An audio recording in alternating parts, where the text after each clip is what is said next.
সম্মানিত নেতৃবৃন্দ, মুসলিমবৃন্দ, আসসালামু আলাইকুম। পবিত্র রমজান মাস আমরা রোজা রাখছি, সেহরি করছি, ইফতারি করছি। আর আমাদের গাজার ফিলিস্তিনের মুসলমান ভাইয়েরা লাশ নিয়ে কাঁদছে।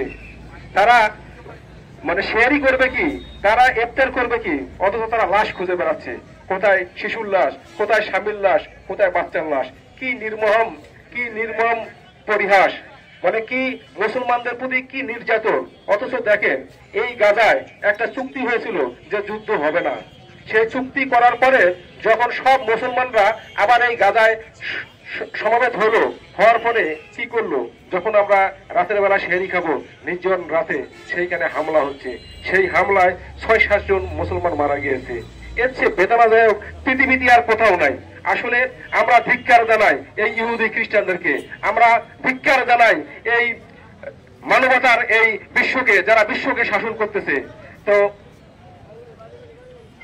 করতেছে।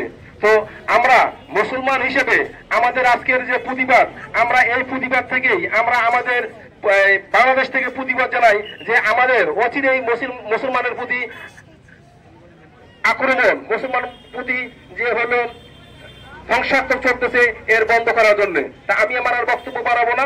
সবার সুস্বাস্থ্য কামনা করে বিদায় নিচ্ছি। আসসালামু আলাইকুম।